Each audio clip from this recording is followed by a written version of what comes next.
Gravando, boa tarde a todos e a todas. Bem-vindos, finalmente, ao encerramento do primeiro simpósio Pombalino Internacional, com a mesa de número 8, composta pelos professores doutores Roberto Acíselo de Souza e Luiz Carlos Vilauta. Essa mesa terá a mediação da professora doutora Vera Lúcia Amaral Ferlini, né? E, primeiramente, antes de passar a palavra para a mediadora, que a professora, um papel que a professora Vera Lúcia aceitou e nos honrou aceitando participar, né? Eu quero apresentar formalmente a professora, tá? E lendo um pouco do currículo dela. A professora doutora Vera Lúcia Amaral Ferlini, né, é doutora em História Econômica e titular em História Ibérica. É presidente da comissão da Universidade de São Paulo. É presidente da comissão gestora da Cátedra Jaime Cortesão, da Faculdade de Letras e Ciências Humanas da USP e do Instituto Camões. Foi diretora do Monumento Nacional Ruínas Engenho São Jorge, do Erasmus da USP, de 2010 a 2018.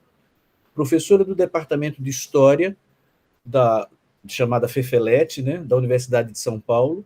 Atua nas áreas de História Ibérica e História do Brasil Colônia, estudando açúcar, escravismo, imigração, estrutura agrária e núcleos coloniais. É autor, entre outros títulos, de A Civilização do Açúcar e a Colonização, Terra e Trabalho e Poder, Modos de Governar, organizadora. E História Econômica, também como organizadora, Agricultura, Indústria e Populações. Eu queria passar a palavra à professora Vera Lúcia, tá? E para que ela possa dar continuidade a essa mesa apresentando os convidados. Seja bem-vinda, professora. Muito obrigado por aceitar esse convite.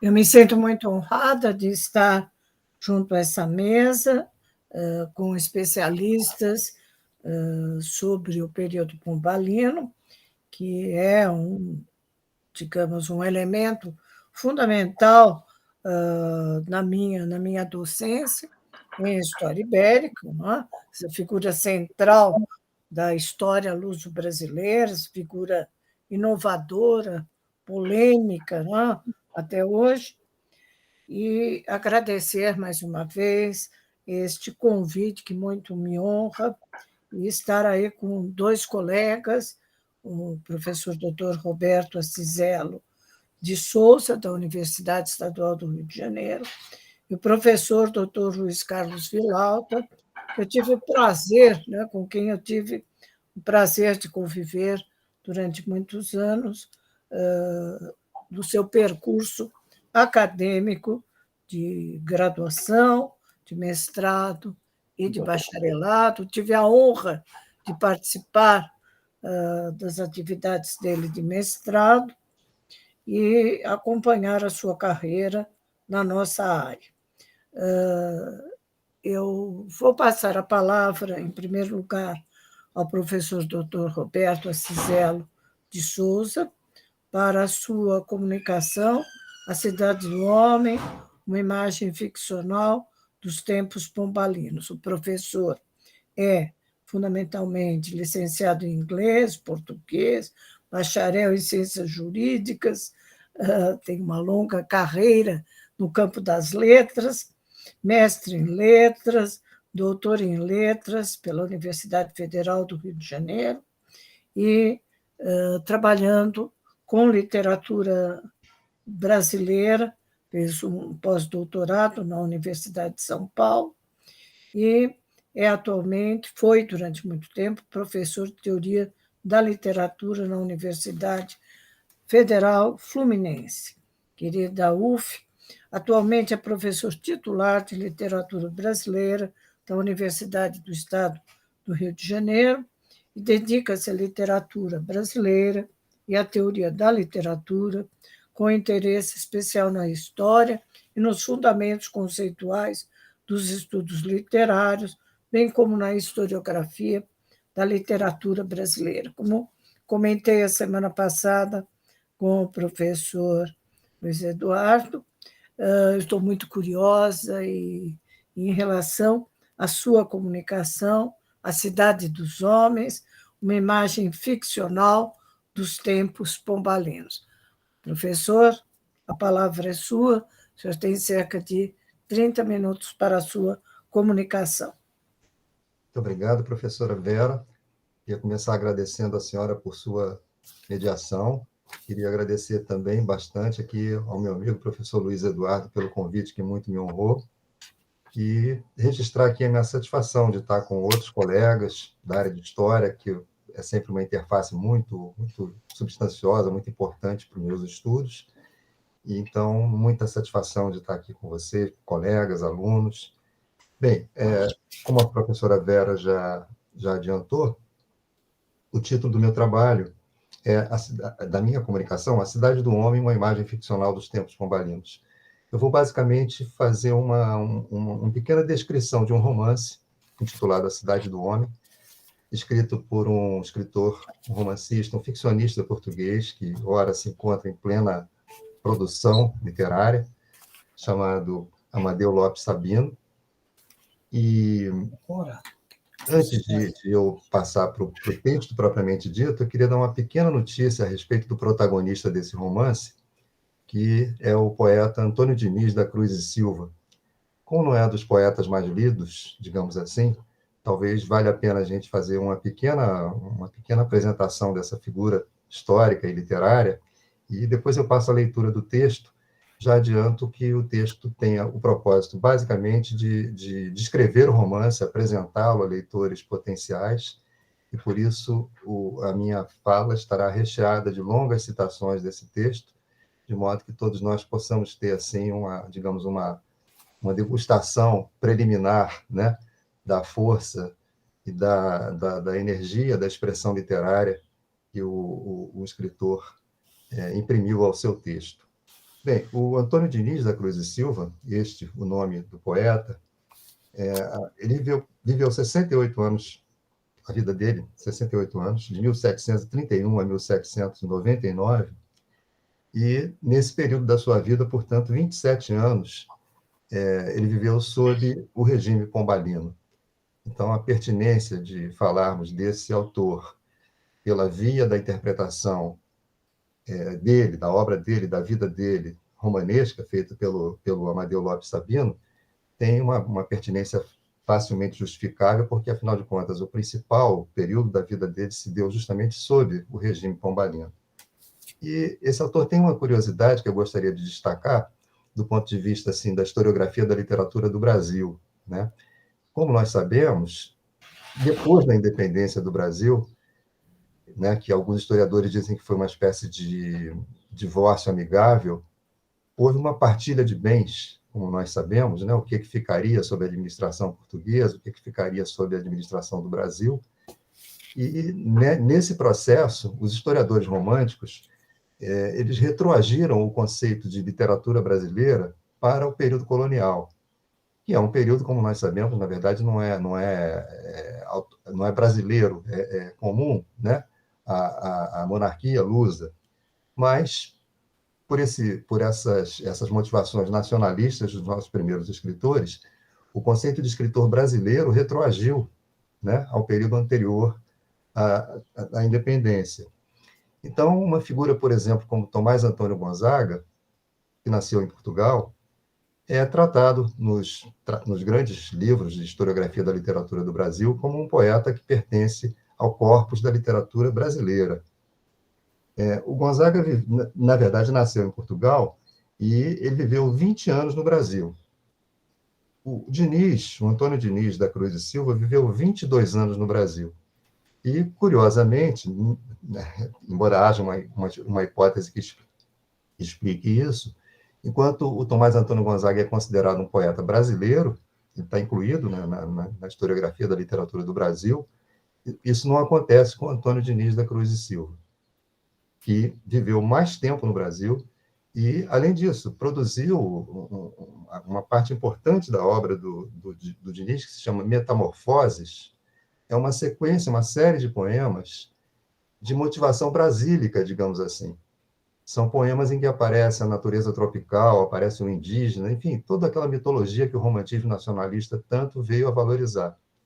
No entanto, por essa razão, assim, que em princípio não se explica, né, ele não é capitulado entre os autores da literatura brasileira. Bem, o motivo parece meio evidente, mas, enfim, é a única explicação que a gente pode dar, é que o Antônio Diniz da Cruz e Silva presidiu o Tribunal Especial que julgou os Inconfidentes. Ele era um juiz, né? Militava no Poder Judiciário da monarquia portuguesa e ficou incumbido justamente de julgar os Inconfidentes. Ora, como nós sabemos, a história do Brasil, construída durante o Império, no início do Império, tinha, claro, um forte viés nacionalista e via nos participantes da Inconfidência heróis nacionais, né? E não podia considerar, né, um herói nacional justamente aquele que presidiu o tribunal que condenou os Inconfidentes. No entanto, curiosamente, o Diniz, Antônio Diniz da Cruz e Silva, era um companheiro de trabalho dessas pessoas que ele julgou, Cláudio Manuel da Costa, Tomás Antônio Gonzaga, Silva Varenga, Alvarenga Peixoto, Silva Varenga, não, desculpe, Alvarenga Peixoto.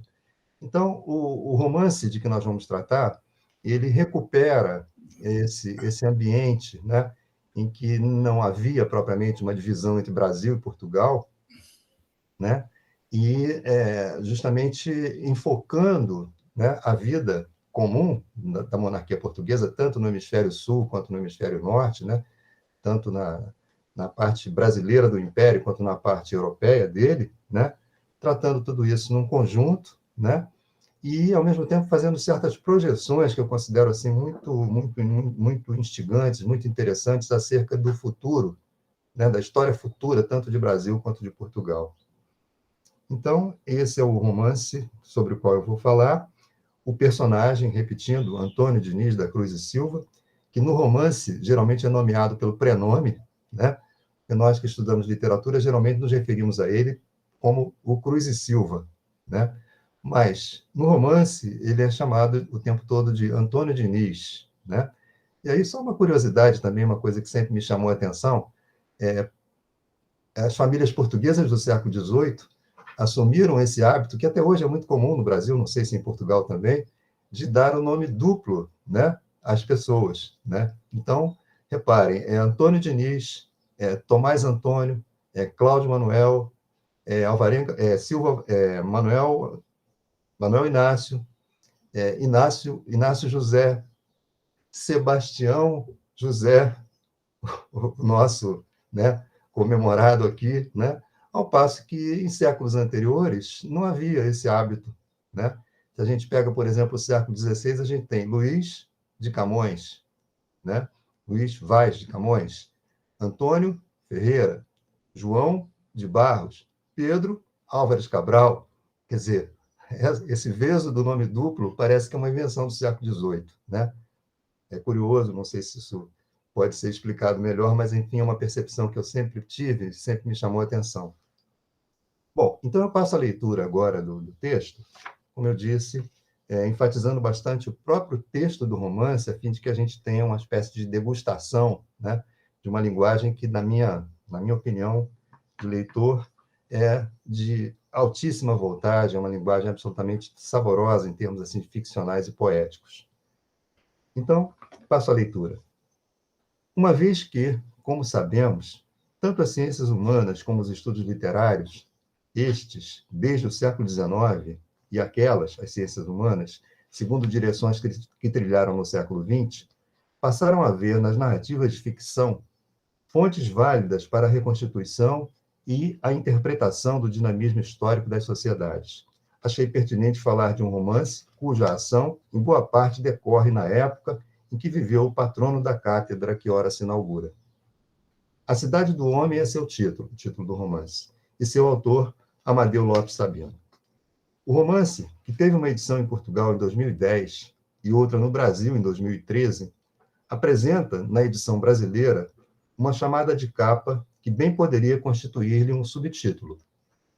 É o seguinte, a chamada de capa: Biografia Imaginada de Antônio Diniz da Cruz e Silva, poeta árcade e julgador da Inconfidência Mineira. Fecha aspas. Nas palavras do próprio escritor, Amadeu Lopes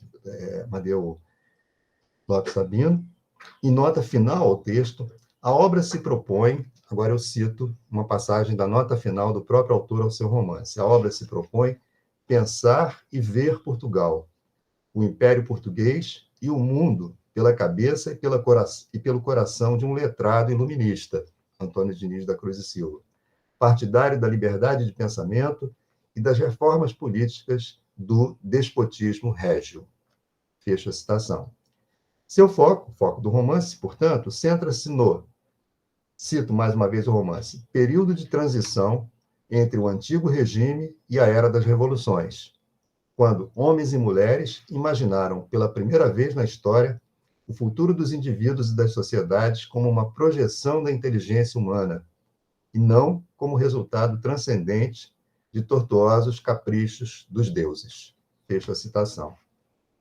A figura central do relato é, pois, o poeta Cruz e Silva, que, segundo quis o rumo errático do destino, presidiria a alçada especial encarregada de julgar os envolvidos no famoso e frustrado levante mineiro de 1789 contra a monarquia portuguesa, entre os quais figuravam Alvarenga Peixoto e Tomás Antônio Gonzaga, que com ele, Diniz, compartilhavam a formação em Coimbra, o exercício de profissões jurídicas e o cultivo da poesia à maneira neoclássica. Cruz e Silva viveu de 1731 a 1799 e, por conseguinte, contava 19 anos quando da ascensão de Pombal e 46 por ocasião de sua queda. Assim, no romance, a ambiência mental e social da segunda metade do 700 português compõe a moldura em que se movem os personagens, bela e concisamente flagrada já na abertura, por meio da percepção subjetiva do biografado. Vou citar agora um trecho do romance, logo na abertura do romance. Nós temos uma passagem que diz o seguinte: após 2 intermináveis séculos de austeridade moral e religiosa, os deuses do paganismo ousavam regressar ao convívio dos humanos. Apolo, perguntava Antônio Diniz ao deus da luz, quando este se dispunha a escutar as suas preces: diz-me, meu protetor, afinal, o que é a vida? Um contrato a prazo ou um eterno retorno? Era um pessimista. Resumia a existência a dicotomias e ansiava por respostas claras. O Deus, instruído na ambígua retórica das pitonisas, coçava distraidamente o joelho nu, tangia a lira e perdia-se em divagações musicais e poéticas. Afinal, temas da competência de ambos.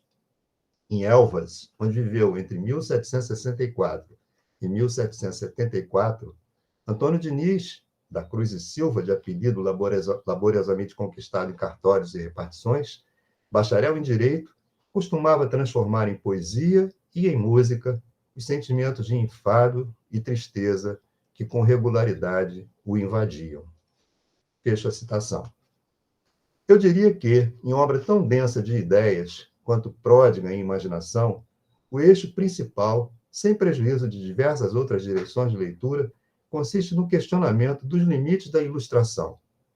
No caso português, e também brasileiro, como logo se verá, representada pela modernização autoritária empreendida sob o comando do ministro plenipotenciário do rei Dom José, Sebastião José de Carvalho e Melo, e exemplificada por uma ideia tão racional quanto extravagante, que nos é apresentada no romance por via de um diálogo entre José Seabra da Silva, secretário de Estado adjunto do Marquês de Pombal, e o protagonista, Antônio Diniz, nas barracas da Ajuda, onde, depois do grande terremoto de 1755, instalara-se a administração do Império Luso. Então, vou citar agora mais uma passagem do romance. Pombal e o irmão, Hurtado de Mendonça, secretário de Estado da Marinha, tinham decidido entregar Marzagão a Marrocos, como garantia da paz. Portugal trocaria a última praça em Marrocos pela prosperidade do Brasil. E os habitantes da cidade abandonam-se a Moirama? Perguntou Antônio Diniz. Seabra desdobrou um conjunto de projetos de uma nova cidade. Uma urbe pensada, planejada, desenhada a esquadro como a Baixa de Lisboa. Aqui tens a nova Marzagão, exclamou eufórico, totalmente construída do nada, a verdadeira cidade da idade da razão da humanidade. O desastre de Lisboa destruiu apenas uma parte da cidade, e a urbe lisboeta da razão tem que contemporizar com a da desrazão. Ou o caos medieval e árabe de Alfama, da Madragoa e da Mouraria, com os preciosismos arquitetônicos das igrejas que ficaram de pé, com o passado, numa palavra. A nova Marzagão será a verdadeira cidade do homem. A nossa obra. Mas onde? Onde? Perguntou Antônio Diniz. Onde? Seabra da Silva fazia durar a expectativa. Adivinha, não suspeitas? É isso mesmo, meu amigo, na América Lusitana, no estado do Grão-Pará e do Maranhão, na bacia hidrográfica do Amazonas, fértil, úbere, garantia de prosperidade e felicidade. A população de Marzagão atravessará o Atlântico com bens e haveres e irá instalar-se na nova Marzagão. Nos projetos de Seabra, Antônio Diniz reconheceu a ideia de Alvarenga, aqui, Alvarenga Peixoto, de fazer transitar a corte para a América. A empresa também o entusiasmava, e via-se já, valeroso e forte, a desbravar florestas, a pacificar gentios, a inventar a terra da primavera eterna de que falava Ovídio. A capital seria edificada de raiz, algures no Planalto Central. O governo da razão humana hoje originaria a justiça social e a bondade dos costumes, o progresso, a felicidade. Fecho a citação. Esse ideal da razão, no entanto, em breve se desfez. Isso é histórico agora, né? Não resistindo à tentativa de realização, como informa, anos mais tarde, em conversa durante a viagem, o capitão do navio em que seguiam Cruz e Silva e Alvarenga Peixoto rumo ao Brasil. Mais um trecho que eu cito do romance. O capitão fizera a guarda no Pará e contou que a nova Marzagão decaía na miséria e no caos. As construções projetadas em Lisboa não se adaptavam ao solo instável e ao calor tropical. Os colonos, quase todos supostamente fidalgos, desdenhavam a agricultura, argumentando que a terra, o clima e os cultivos lhes eram estranhos. Os níveis da bacia amazônica e a hostilidade dos índios tapuias ameaçavam a vilória infecta em que a sonhada urbe racional se transformara. O golpe fatal fora desferido pelas levas de salteadores, quilombolas e vadios, fugidos de Minas, de Pernambuco e de Goiás. Matadores de profissão transpunham sertões e florestas, cercavam Nova Marzagão, impondo leis bárbaras, direitos de entrada, amarrando, castrando, violando e assassinando. Fecha a citação. Cruz e Silva, contudo, mesmo ante a contundência do relato, interpelado pelo capitão, reitera suas convicções racionalistas. Cito agora a passagem da fala do Cruz e Silva. Para mim, a cidade do homem deve ser a geometria, e talvez também a álgebra e a aritmética, aplicadas à arquitetura e à política. Fecha a citação. Mas, na sequência, houve o comentário um tanto irônico do capitão, pois que dirigido a um poeta. Então, mais um trecho do romance, agora a réplica do capitão a essa euforia toda racionalista do Diniz. Eis uma resposta ponderadíssima, própria de um desembargador, e também de um poeta. Um pouco fria, permita-me a franqueza. Espero que os versos de Vossa Senhoria sejam um pouco mais calorosos do que esta sentença com que nos brindou. Dizem os entendidos que a poesia não é só razão, mas também sentimento. E aqui não seria arbitrário, embora isso não figure no romance, bom, fechei a citação aqui, né? Dizem os entendidos que a poesia não é só razão, mas também sentimento. Fecha a citação. E aqui não seria arbitrário, embora isso não figure no romance, acrescentar que Cruz e Silva não se dá por vencido, replicando com versos de um dos seus sonetos, nos quais propõe como que um enlace dialético entre os polos referidos pelo capitão, com nítida preponderância do polo celebrado pela Ilustração. Então, cito um trechinho de um soneto do Diniz, em que ele diz assim: se a razão eu perdesse, juntamente com ela perderia o sentimento. Fecho a citação. Permanece assim Cruz e Silva fiel à sua formação de letrado iluminista, mas, no fim da vida, vemos seu desencanto com a feição que o racionalismo moderno ia conferindo ao mundo. Agora, mais um trechinho, é a parte final do romance, em que o Cruz e Silva está muito doente, vem a falecer, ele está no Rio de Janeiro, né? Ele terminou seus dias na cidade do Rio de Janeiro. Então, o romance diz o seguinte: em tempos que lhe pareciam agora antiquíssimos, considerara, Cruz e Silva, que a cidade do homem teria alicerce na liberdade moderada, defendida pela autoridade e defendendo-se dos abusos do poder, num desígnio racional materializado na geometria da urbe. A razão produzira, porém, o monstro da tirania da plebe, que impunha a lei do número, a estética da grosseria e a ética da rua. A cidade do homem, suspirava Antônio Diniz, dominada pelo ceticismo do espírito e da vontade. Afinal, concluía, o conceito é paradoxal. O homem revelou-se um animal selvagem, incompatível com a cidade da razão, porque intrinsecamente mau e não bom, ao contrário dos postulados de Rousseau. Fecha a citação. Descobre, então, ele, Cruz e Silva, quase in extremis, a fraqueza das, cito agora também trecho do romance, das dicotomias e respostas claras, fecha a citação, em que por tanto tempo confiara, e concede que não terá sido mais do que miragem o empenho do seu século, no sentido de impor à existência o julgo supostamente benigno do juízo, do intelecto, da inteligência. Verifica-se desse modo que o romance, recompondo imaginariamente a vida de Cruz e Silva, desenvolve uma reflexão sobre os limites da ilustração, mas, ao mesmo tempo, como num espelho distante, para usarmos o inspirado título de uma obra de Barbara Tuchman, nele se configura também a imagem do nosso próprio tempo, particularmente do Brasil. Pois, não obstante a ruína da nova Marzagão, Alvarenga, o futuro inconfidente, numa espécie de sonho premonitório, insiste no projeto de uma outra cidade do homem, na qual se concretizariam os ideais de ordem e progresso, no vazio abstrato de um planalto central. E que, embora naquela altura não pudesse saber Cruz e Silva, estava destinada a transbordar de seu plano piloto originário, crescendo no desalinho das coisas humanas, a repetir, no século XX, aquela mesma experiência frustrada do século XVIII, de construir, segundo meridiana geometria, um espaço de civilidade que pudesse garantir a reta administração das relações políticas. Claro que aqui se está falando de Brasília. Fechando aqui a minha comunicação, a minha colaboração.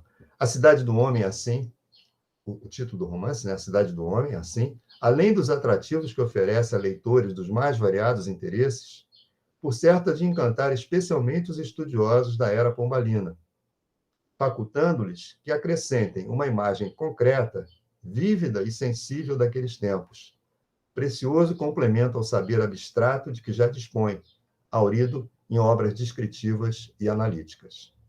Desse modo, nosso propósito aqui não foi senão acenar com um convite à leitura de um grande romance. Muito obrigado.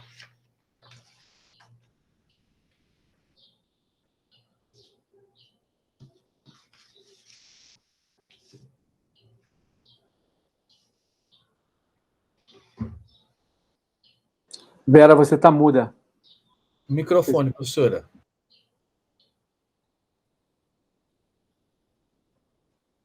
Muito obrigado, professor Roberto, por essa comunicação e por nos convidar a ler o romance A Cidade do Homem, né? Extremamente interessante, porque retoma essa ação pombalina de cerca de 1760, né? 70, quando entregue o sítio de Mazagão no Marrocos, e a criação, né, dessa cidade, uma cidade realmente que é construída, está no Amapá hoje, né? É no Amapá, mas que, falando do período pombalino e da razão, e das ilusões e das desilusões da razão, nos remete, sem dúvida, aos nossos dias. Nós vamos deixar, eventualmente, as intervenções para a parte final, passando a palavra agora ao meu colega historiador, grande historiador, professor doutor Luiz Carlos Vilauta, que hoje comanda a cátedra da Unesco e que tem pesquisado sobre territorialidade, humanidades, a globalização das luzes. Não? Professor Vilauta, como foi dito, é bacharel, mestre, doutor pela Universidade de São Paulo, mestrado em História Social, com a professora Enide Mesquita Samara, doutorado em História Social, sob orientação da professora doutora Laura de Mello e Souza, professor da Universidade Federal de Minas Gerais, professor titular de História do Brasil, e com uma longa carreira nessa relação Brasil-Portugal e com esse grande trabalho sobre o período das luzes. Eu passo a palavra ao professor Luiz Carlos Vilauta para nos falar de José Anastácio da Cunha, um libertino sob as trevas inquisitoriais. Muito obrigada, professor. Boa tarde a todas e todos. Eu agradeço enormemente ao professor Luiz Eduardo Oliveira, da Universidade Federal de Sergipe, pelo convite. Muito me honra estar aqui por inúmeros motivos, né, por estar participando desse evento, por estar sob a mediação da minha querida ex-professora Vera Lúcia de Amaral Ferlini, e é sempre bom lembrar que a minha primeira estadia em Portugal foi feita graças à cátedra que a professora Vera Ferlini aí dirige há tantos anos, não é? Então eu sou muito grato, não é? Porque o meu encontro com o Pombal, com o pombalismo, através dos arquivos e das bibliotecas portuguesas, foi me permitido por esta cátedra. Agradeço também por estar aqui compartilhando essa mesa com o professor Roberto Acizello, da Universidade do Estado do Rio de Janeiro, onde eu tive a honra de fazer meu último pós-doutorado sob a supervisão da professora Lúcia Bastos Pereira das Neves, né? Enfim, a minha vida se desloca entre 3 cidades, ou 4, né? Mariana, Ouro Preto, São Paulo, não é? Lisboa e o Rio de Janeiro, né? E, por isso mesmo, não é? Sempre devotado aos estudos sobre as luzes em Portugal e no Brasil, né? E a minha comunicação, eu pensei justamente em fazer algo que tivesse alguma correlação com Pombal, né? E eu escolhi esse tema, né? Eu não sei se a tela está sendo compartilhada, espero que sim. Está sendo compartilhada? Sim ou não? O PowerPoint está compartilhado? Sim. Então, tá bem. Então, a minha comunicação se intitula José Anastácio da Cunha, um libertino sob as trevas inquisitoriais. E aí seria interessante começar por alguns pequenos dados biográficos, poucos dados biográficos, sobre José Anastácio da Cunha. Ele estudou com os padres da Congregação do Oratório. Em 1764, ele foi nomeado primeiro-tenente no Regimento de Artilharia do Porto, e sendo destacado para a Valença do Minho, um antro maçônico e um antro libertino. Em 1773, ele foi nomeado lente de geometria da Universidade de Coimbra. E, poucos anos depois, em 78, ele foi denunciado, processado e condenado pela Inquisição. E, em 1807, ele morreu jovem. E, curiosamente,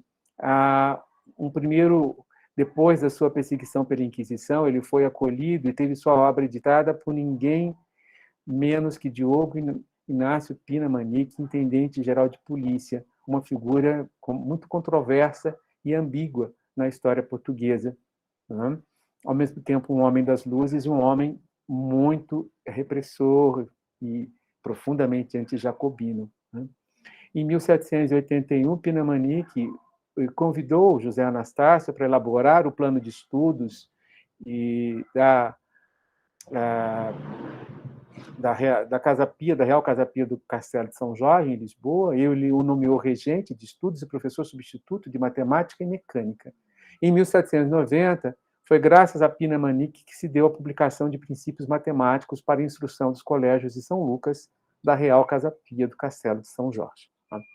Então, essa trajetória mostra a trajetória de um homem que estudou com os oretarianos, teve uma passagem militar, foi professor da Universidade de Coimbra e aí perseguido pela Inquisição e protegido de alguma maneira pelo intendente-geral de polícia. A avaliação que José Anastácio teve de uma figura que é para nós muito ilustre, Sebastião José de Carvalho Melo, Marquês de Pombal, é muito importante. Em correspondência que Pombal encaminhou ao reitor Francisco de Lemos, ele disse sobre Anastácio. Ele disse que, segundo o general Francisco Maclean, Anastácio sabia mais que a maior parte dos marechais dos exércitos da França, da Inglaterra e da Alemanha, e que é um homem daqueles raros que nas nações cultas costumam aparecer. Então, se trata aí de uma figura, no entendimento de Sebastião José, dotado de alguma genialidade, e, por isso, digno de figurar na Universidade de Coimbra. E aí nós temos, então, passo a história aqui da punição de que foi vítima José Anastácio. Né? A punição se deu, foi aberta dentro do quadro da chamada viradeira, que a gente sabe muito bem que não foi tão viradeira assim, mas que, no âmbito da Universidade de Coimbra, ela implicou a tomada da universidade, da direção da universidade, por figuras mais conservadoras. Né? E tudo indica, essas figuras mais conservadoras denunciaram José Anastácio da Cunha à Inquisição. Ele padeceu muitíssimo, teve confisco dos seus bens. Na sentença, ele foi condenado pelos erros de libertinismo, deísmo, tolerantismo e indiferentismo, dos quais ele seria o introdutor em Portugal. Ele saiu em auto de fé em 1778, teve sua presença em Coimbra e em Valença do Minho interditada, e se definiu que ele teria um degredo por 3 anos no convento das necessidades da Congregação do Oratório em Lisboa, onde ele conviveria com gente de pensamento similar, a gente sabe, degredo por 4 anos em Évora, mas, graças à interferência da família Sousa Coutinho, essas penas todas foram abrandadas e ele ficou só 2 anos no convento das necessidades em Lisboa. Tá? A biblioteca dele é uma biblioteca muito interessante, né? A biblioteca que foi confiscada em Coimbra pela Inquisição.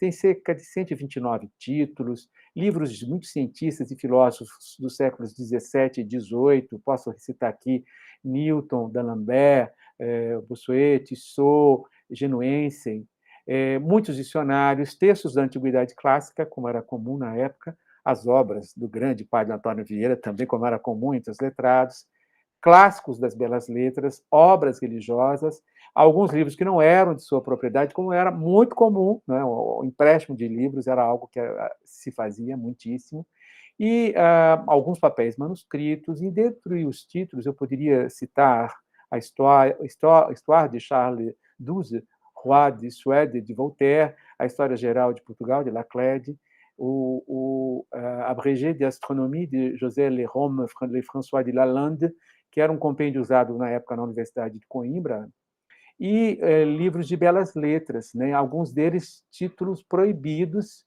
não é? E um deles aí título bem libertino, como Academia de Damas. Né? E, enfim, esses livros foram confiscados, mas aqui me interessa enfocar as sociabilidades, as práticas de leitura e os escritos de José Anastácio. Né? Eu poderia dizer aqui algumas linhas gerais. Né? Na trajetória dele, é possível observar a leitura e o empréstimo de textos libertinos proibidos para outros leitores, homens e mulheres, a produção e tradução de escritos libertinos, a circulação de livros proibidos entre estudantes, a defesa da tolerância religiosa e o combate ao fanatismo, não é? Textos de Ovídio, Horácio, Descartes, Pierre Bayle, Isaac Newton, Voltaire, Pope, Jean-Jacques Rousseau, Hobbes e do Barão de Holbach passaram pelas mãos do José Anastácio.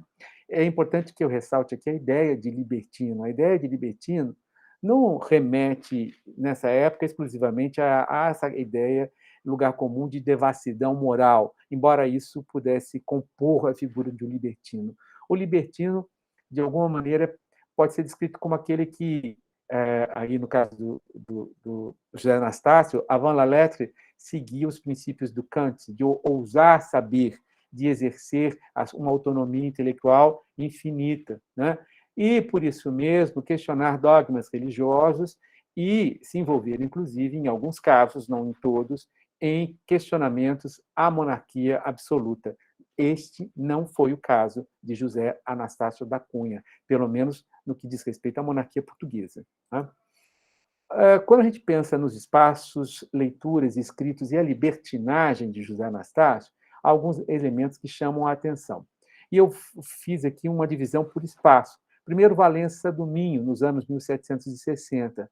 Ali, quando a gente pensa na ambiência, nas leituras e libertinagens, a gente vê uma boemia no sentido literário, uma boemia também no sentido etílico. Ele conviveu com hereges e protestantes, em grande parte oficiais de origem estrangeira, como ingleses, franceses, italianos e alemães, entre outros.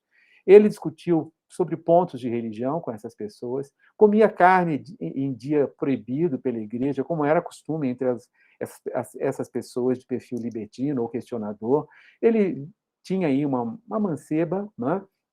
Ele era muito reverente em relação à missa e à igreja, desconsiderou os sacramentos e preceitos. Ele teria feito exéquias fúnebres de um cão de um de seus colegas, imitando jocosamente as cerimônias católicas, e isso é uma coisa interessante, que numa sociedade marcada pelas representações, marcada pela teatralidade e pela aparência, era muito comum que as pessoas encenassem, fizessem também performances, criticando essa tendência das sociedades a ter uma fixação nas representações e nas cerimônias. Né? E José Anastácio não foi o único a fazê-lo em Coimbra. Né?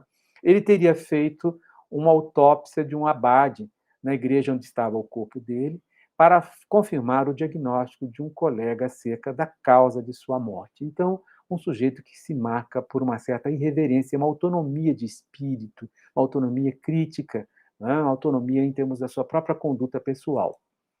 Ele manifestou uma identidade com Voltaire, segundo suas próprias palavras. Ele via, e eu abro aspas aqui, nas obras do Voltaire o zelo com que ele queria estabelecer que todos os homens reconhecessem um Deus, se amassem mutuamente e vivessem todos como irmãos, sem se perseguirem, deixando a cada um a liberdade de pensar em matérias de religião. Aqui fica clara a sua posição, a posição de Voltaire deísta e tolerantista, e a identidade de José Anastácio com essas posições. Ele comungava ainda com as ideias de Voltaire sobre a administração da justiça em muitos objetos de política, todos interessantes ao gênero humano. Né? A crítica à justiça era muito comum entre os ilustrados. Né? E aí o José Anastácio dizia ter aí certa posição sobre isso. Né? Em Coimbra, em Lisboa, nos anos 1770, a gente percebe aqui, em termos de sociabilidades, leituras e debates, que ele continuou aí com a sua trajetória libertina. Ele estabeleceu estreito intercâmbio com alguns alunos, numa verdadeira boemia literária e etílica. Ele se tornou uma referência intelectual e afetiva de alguns alunos, e com familiares, é o caso de Dom Rodrigo de Souza Coutinho. Ele promoveu leituras coletivas e debates, e ainda nessa época ele teve uma discussão, ao menos uma discussão literária no Jardim das Necessidades, em Lisboa. Em Coimbra, é possível destacar, em termos de sociabilidades e leituras libertinas com alunos, o fato de que na casa de José Anastácio ele reunia à noite pessoas para jogar, e além de jogar para se entreter em matéria de estudos, olharem mapas, globos, conversarem, né? E ali ele colocava à disposição alguns livros, alguns deles proibidos, que chegavam era uma espécie de livros consignados avant la lettre. Os letreiros mandavam livros ali para casa dele, e aí as pessoas manipulavam os livros e então aí manifestavam o interesse de comprar ou não. E livros muitas vezes proibidos, sem que essas pessoas tivessem licença para ler livros proibidos e tivessem escrúpulos de estarem ferindo uma norma, inclusive o próprio José Anastácio, né, que era o patrocinador desses encontros. Em Coimbra, ele se distinguiu por um certo método do ensino, segundo ele próprio, né? Ele exercitava a sua autonomia intelectual, não escolhendo aí a repetição literal de textos, de leitura desses textos, repetição de proposições. Ele usava da consciência e de inteligência própria para fazer o que ele queria e se pautava, sobretudo, para colocar os alunos para resolver e trabalhar com problemas, né? Em Coimbra, essas posições todas de José Anastácio suscitou algumas reações, afetos, né? E alguns afetos no sentido negativo, e ele teve que se acomodar às injunções de que ele foi objeto. Dizem alguns biógrafos que José Monteiro da Rocha, colega dele, ex-jesuíta, um dos redatores dos novos estatutos da universidade, o teria perseguido até a morte. Há uma controvérsia sobre isso. Ele teve oposição da parte dos alunos, simpatia de alguns. O reitor Francisco de Lemos soube das práticas dele, o chamou e o advertiu, e ele parece, então, que se resignou. Não é? Então, aqui a gente vê, como no romance que o Arcizelo levantou, alguns limites das reformas régias ilustradas, né? As disputas entre os docentes são algo comum no meio acadêmico, e era comum nessa época, o enquadramento do professor, que se acomodou parcialmente, e aí a construção de amizades que ele levou por toda a vida, né? Nos escritos e traduções e textos próprios de José Anastácio, é possível perceber que ele lida com algumas ideias, a ideia de leis naturais, ele lida com a razão, com os sentidos e com as paixões. A razão se inscreveria na natureza, e essa inserção permitia a José Anastácio valer-se dos sentidos no processo de conhecimento. Para conhecer, ele defendia o uso da observação, da experimentação, de procedimentos de demonstração lógico-matemáticos. Ele defendia que os prazeres humanos, como eram os prazeres sensuais, deveriam ser fluidos, né? E em Valença ele fez a leitura, a tradução e a circulação em manuscrito de textos de Voltaire.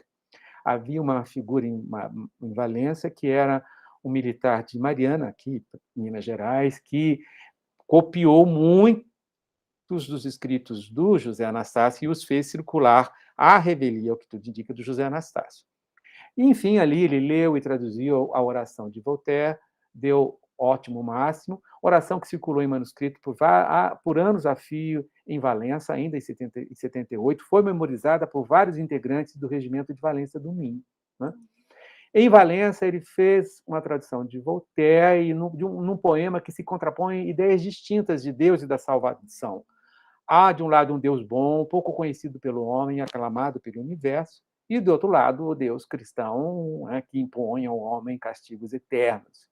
Isto é, de forma sutil, opõe-se o Deus dos deístas, benigno e misericordioso, às imagens de Deus e do inferno, veiculadas pela Igreja Católica e, de resto, pelas igrejas cristãs, né? Em Valença, a gente vê proposições heréticas sendo defendidas por José Anastácio. Ele juntava a Deus e a razão, elementos que eram irmanados e inseparáveis em toda a sua perspectiva de mundo. Em Voltaire e Pope, ele encontrou a defesa do deísmo, da crença apenas na existência de um Deus. Isso não implicava que Deus, obviamente, fosse a divindade cristã, muito menos a Santíssima Trindade, algo incompreensível aos olhos da razão. Deus seria o mesmo em todas as religiões, quer fosse entre os europeus, quer entre os bárbaros. E ele se persuadiu, segundo palavras dele, por muitas vezes, que a lei natural era melhor e só era suficiente para a salvação, e que todo mundo que obrasse em observância da lei natural, como a razão ditasse essas pessoas, faria por merecer o prêmio eterno. E então ele achava justa a tolerância em matéria de religião e ilícito a qualquer pessoa seguir aquela religião que mais se lhe ajustasse com a sua razão. Vejam bem, são aqui palavras que estão no processo de José Anastácio da Cunha. Em Valência, ele fez uma tradução de Pope, uma oração contida ao final de Universal Prayer. Ele manifesta uma posição deísta, um Deus bom, um Deus que é adorado indistintamente no espaço, no tempo, por gentes de todos os tipos, bárbaros, sábios, santos, de toda a idade, de todos os quadrantes do globo. O Deus que a gente vê nessa tradução feita de Pope é um Deus que é igual à natureza, é um Deus de amor, ao qual se roga e de quem se espera o perdão, que a persona poética diz que dará aos semelhantes. Um Deus de todos os homens e nações, um Deus que ensina a distinguir o bem e o mal, um Deus que deixa o homem à vontade para seguir o que lhe dita a consciência, o que lhe apraz, e um Deus segundo o qual gozar é obedecer. Um Deus que permite ao homem alcançar mentalmente outros mundos. Um dos escritos próprios é Veritate Sacrum, um poema que ele escreveu, José Anastácio, com James Ferrier. É uma composição em verso solto português em que se louvavam filósofos modernos como Newton, Voltaire, Rousseau e outros por terem pensado e escrito bem ainda nas matérias tocantes à religião. Ferrier defendia o tolerantismo e que cada um seguisse a religião que quisesse, que era impiedade e tirania obrigar alguém a seguir determinada religião. Né? E ele, juntamente com José Anastácio, né, formavam aí uma dupla de libertinos, uma dupla incansável de libertinos. Há uma carta muito interessante do James em que ele usa uma mistura de português e inglês que parece um autêntico escrito modernista. É muito interessante, mas não cabe aqui ler aqui. Né? Em Valença, o José Anastácio defendia a fornicação simples, como era muito comum no luso brasileiro, e defendia que não havia nenhum erro em gozar com a mais plena liberdade, sem os encargos do matrimônio, dos prazeres sensuais. Não tinha esses prazeres como ilícitos nem pecaminosos. Em Lisboa, ele teve um desafio feito por uma grande dama que recebia vários poetas ilustrados em seu salão, Joana Isabel Forjaz, uma viúva que lembra bem a viúva de uma obra de ficção francesa, Relações Perigosas, de Choderlos de Laclos, né? Só que Joana Isabel Forjaz não era a Marquesa de Merteuil, uma personagem de ficção, era uma portuguesa real, não é? E que desafiou José Anastácio com esses versos a fazer uma glosa. Por que razão não fizesse justos céus? Por que razão menos áspera a virtude ou mais forte o coração?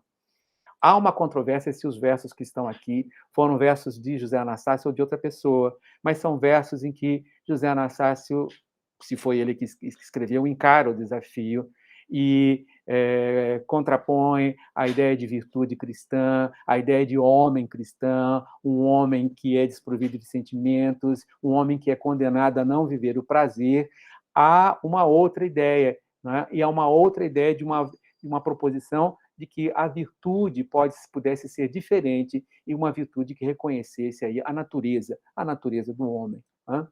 Em Lisboa, ele debateu a obra do Barão de Holbach, no Jardim das Necessidades, com João Paulo Bezerra Seixas, estudante da universidade. Essa obra foi emprestada a Dom Rodrigo de Souza Coutinho, né? E Anastácio fez aí uma ampla defesa da existência de Deus, deduziu prosas e ainda classificou como cegueira a negação de Deus. Né? Em Lisboa, a gente percebe que ele foi preceptor da filha do intendente-geral de polícia, Maria Inácia de Ferreira Souto, e ele lhe ensinou a língua inglesa, lhe emprestou livros impressos, livros proibidos, como e Conte Morro, ambos romances de Marmontel, o poema Héloïse to Abelard, de Pope, e o periódico The Spectator. E ainda Maomé, tragédia de Voltaire, e Comédie Bourgeoise, uma tragédia, a todos aqui, a essa sua aluna, a sua pupila. Em Coimbra, ele traduziu a tragédia Maomé ou o fanatismo de Voltaire. Né? A tragédia foi publicada anonimamente em 1785, sem a declaração de tradutor e com a sábia omissão da outra parte do título disjuntivo, o fanatismo ou Maomé ou o profeta, com o prefácio de José Anastácio da Cunha e a carta do Messier de Voltaire ao Papa Benedito XIV e a resposta de Benedito XIV ao Messier de Voltaire. Né? E na peça, para Maomé, a religião funcionaria como um freio indispensável para a coesão da sociedade, para a sustentação do poder político. Posição que era defendida pelos censores portugueses e posição que muitas vezes foi denunciada por alguns filósofos das luzes. E, sintetizando sua proposta política religiosa para a Arábia, Maomé diz a Zopir: sobre um rei, sobre um Deus, eu venho reuni-la, a pátria, e para torná-la ilustre é preciso subjugá-la. Portanto, nós temos um rei tirano que se vale da religião para confirmar e firmar seu poder. Né? O sentido político e religioso da peça é um sentido que a tragédia traz um discurso corrosivo em defesa da razão da natureza e, ao mesmo tempo, contrário ao fanatismo religioso e ao despotismo. No primeiro ato da tradução, Maomé é classificado como monstro, fanático, tirano, funesto, traidor e responsável pelo terrível cativeiro do povo fraco, sendo o opressor de todos. Ele, José Anastácio, fez apropriações de Pierre Belle. Belle foi pensador francês, defensor do deísmo, da tolerância religiosa e da possibilidade de existir uma república de ateus. Belle é citado em uma resposta de José ao inquisidor que o interrogava. Mas Anastácio amenizou, na sua resposta, a defesa que fizera dos princípios de Belle, alegando que se tratava de uma defesa meramente de argumento, algo para testar e reforçar uma tese, enfim, não seria expressão das suas convicções.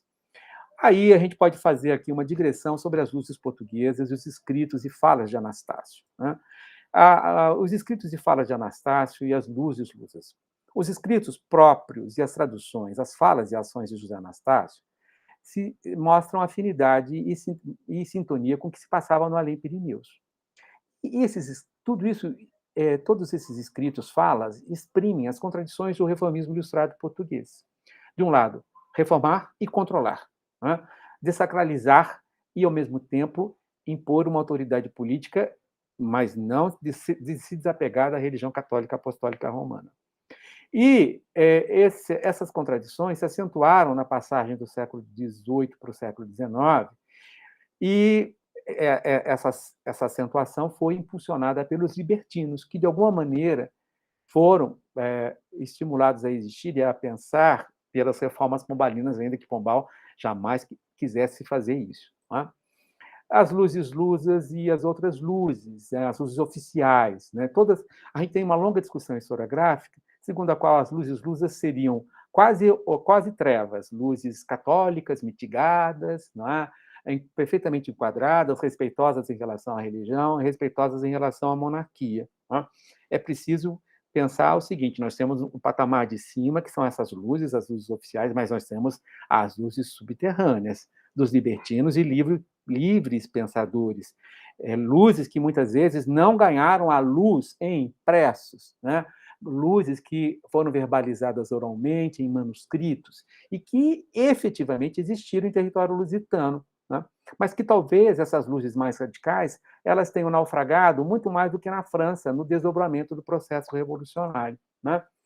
E, fazendo um balanço da trajetória de José Anastácio, ele pagou caro pela sua sensibilidade marcada pela tolerância, por seu espírito kantiano, antes de que Kant fizesse seu famoso texto sobre o que é o esclarecimento. Ele pagou caro pela vivência dos prazeres, por, enfim, uma compreensão calcada no deísmo, no exercício da autonomia intelectual e num processo de conhecimento que combinava observação, experimentação e dedução, razão e sentidos. Né? E aí é impossível não falar dos momentos finais de José Anastácio da Cunha.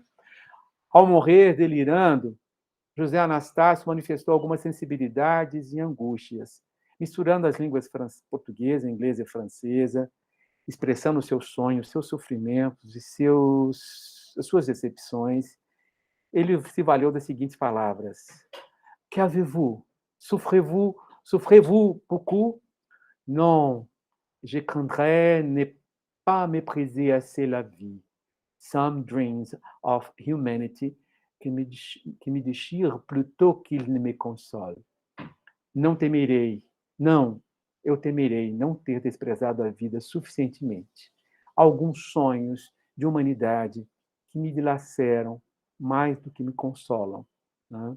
Então, fica patente aqui um homem que sonhou mais do que ele talvez pudesse, que ao final da sua vida lamentou essa sua ousadia, porque ele pagou caríssimo por tudo isso que ele fez. Né? E com isso, então, eu encerro a minha apresentação, não é? E agradeço aqui a todas e todos por terem me acompanhado. Muito obrigado.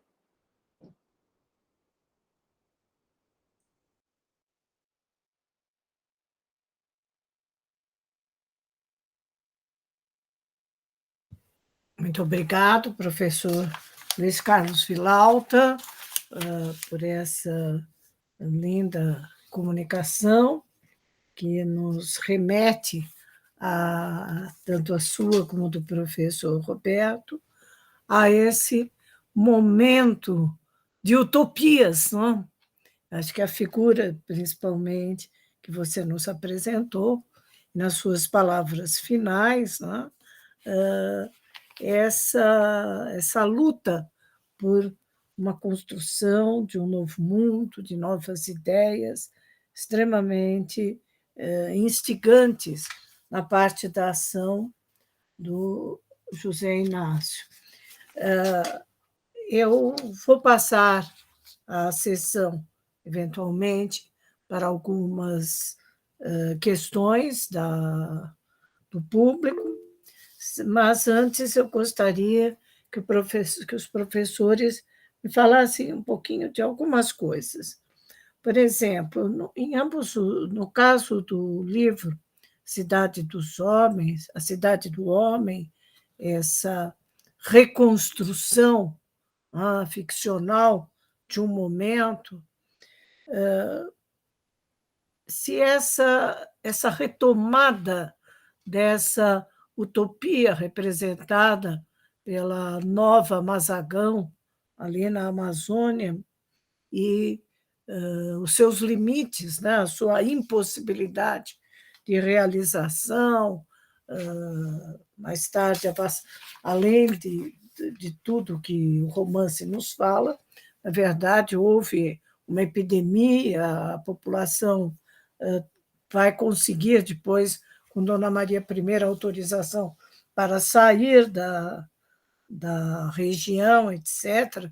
Existem ainda as ruínas que foram escavadas, questão dos 15 anos, uma parte pelo pessoal da Universidade Federal de Pernambuco, mas quanto esse livro não mostra a nossa nostalgia do nosso tempo e os limites da racionalidade ilustrada. Isso de um lado. De outro, talvez o senhor já fez essa referência no livro, essa crítica à possibilidade do progresso humano nesse mundo construído aí por essa ordenação geométrica, mas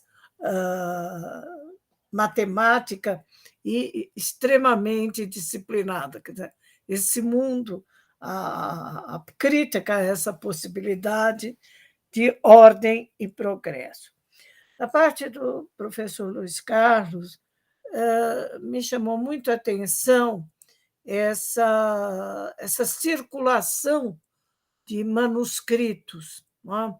Para o século XVIII ainda, de manuscritos ilustrados, vamos dizer assim, ou ligados às ideias ilustradas, circulando pela região das Gerais.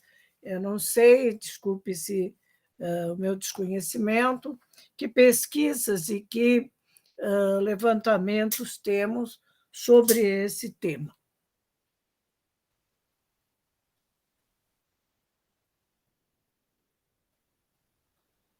Então, eu gostaria de alguns comentários dos apresentadores. Eu, então, posso começar? Pode, professor. Posso começar, então.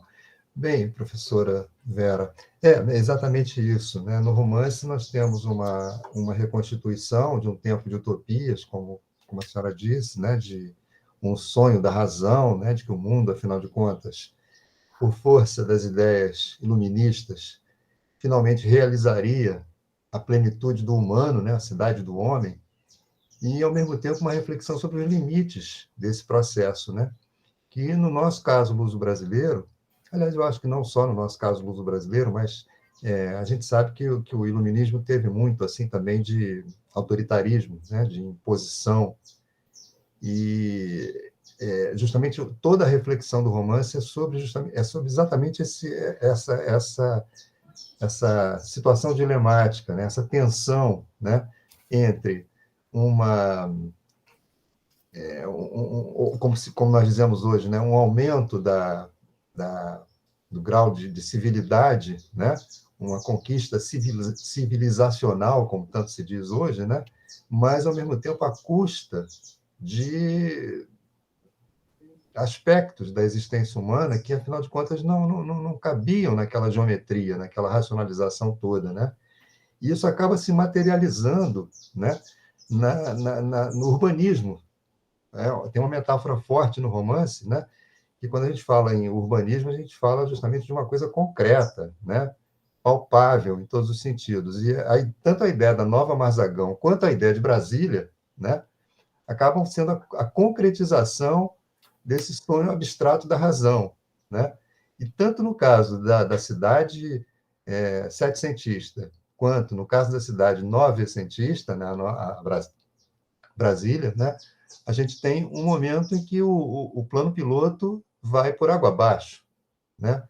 Todos nós sabemos o que é Brasília hoje, como ela foi, e qual foi a concepção, né, que governou, né, a ideia de Brasília ali em meados do século passado, né? Então, só para se ter assim uma noção mínima que seja, né, do que se projetava e do que de fato aconteceu, né? No projeto, a cidade não teria o número de habitantes que ela tem hoje. Hoje nós sabemos que Brasília é a terceira cidade mais populosa do Brasil, né? Isso não estava previsto. Como também não estava previsto aquele entorno do Distrito Federal, né? Hoje tão violento, tão problemático, tão pobre, né? Tão contrário justamente àquela ideia de racionalidade, de crescimento civilizacional que estava lá naquele projeto originário do Juscelino, do Niemeyer, do Lúcio Costa, né? Então, a reflexão do romance, para mim, é um romance assim, um romance notável, um romance fortíssimo, que me tocou muito, né? É exatamente essa capacidade de recuperar esse momento setecentista, né? Ao mesmo tempo colocar assim, evidentes relações com esse mundo que alguns chamam de pós-moderno nosso, né? E evidenciando o dilema, né? Evidenciando a contradição entre racionalidade e sensibilidade, por exemplo, né? E aí a figura do poeta Diniz é crucial, porque justamente aquele diálogo que eu acho muito bonito, né? Do capitão do navio com o poeta Diniz, né? O capitão pergunta a ele: bom, então, se a Nova Marzagão não prosperou, o que você imagina que seria a cidade da razão? E ele reitera: geometria, né? A matemática aplicada à política. E o capitão faz a seguinte ponderação: mas o senhor é um poeta, essa poesia não está muito fria? E outra coisa curiosa que me chama a atenção também, porque o professor Luiz Carlos ele nos apresentou aqui a biografia de uma figura histórica concreta, como também aqui é a biografia imaginada do Diniz, né? Mas também tem um lastro histórico muito forte no livro do Amadeu Lopes Sabino, né? Então, tanto no fim da vida do José Anastácio, quanto no fim da vida figurada no romance do Diniz, né, nós temos aquela amargura de um sonhador da razão, né, que no fim da vida percebe, afinal de contas, né, como, num certo sentido, é ilusório todo aquele sonho de geometrização da vida humana, né, de projeção de um mundo, afinal de contas, composto com régua e esquadro, né? É muito bonita a cena final do Diniz, né, no romance, né? Ele vive no Rio de Janeiro, a casa dele fica no Morro do Castelo, né? E uma tempestade de verão, né? E ele, assim, in extremis, fazendo aquela reflexão, aquele monólogo, né? A respeito enfim, da trajetória da sua vida e do seu sonho, né? De razão e, ao mesmo tempo, o seu fascínio pela música e pela poesia, né? Então, eu não sei se eu toquei na questão, mas é isso. Socorro, sim, acho que é exatamente isso. Vou ver, vou conseguir o livro para poder ler. Eu não tenho. Li alguns comentários sobre ele, e acho que realmente é isso. E agora é um livro que também nos remete às nossas angústias, né? E há uma coisa interessante no fato da tradução do Maomé, do Voltaire, que é essa contradição entre a ideia civilizacional da Ilustração e o islamismo enquanto fanatismo, e aquilo que eu acho que é o marco digamos, o grande marco da nossa angústia civilizacional, que foram os eventos de 2000, do 11 de setembro. Quer dizer, quando eu me lembro perante o anúncio, era um dia até de uma defesa de tese na Universidade de São Paulo, e eu comentei depois com uma amiga que toda a ideia de civilização ocidental, que ainda nos apegamos hoje, mas cada vez mais, quer dizer, hoje temos aí a cúpula da democracia, etc., mas nós sabemos o quão ameaçada está essa ideia, essa nossa utopia da civilizacional, não é? Mas é muito interessante. Eu havia comentado com o professor Luiz Eduardo justamente sobre a minha curiosidade em relação à sua fala. E essa pesquisa do Vilauta me chamou muito a atenção. Essa pesquisa minuciosa e, principalmente, essa figura, né? E essa contradição dessa figura, que, ao mesmo tempo que é perseguida e condenada pela Inquisição, perde em termos de tempo de vida, de ter ficado encarcerado, pelo menos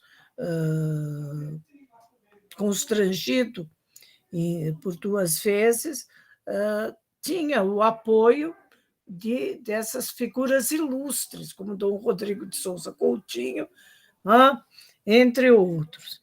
E, principalmente, essa questão da circulação em manuscritos, e que importância isso teria, quer dizer, o fato desses manuscritos, mesmo que a revelia dele, terem circulado pelas Gerais.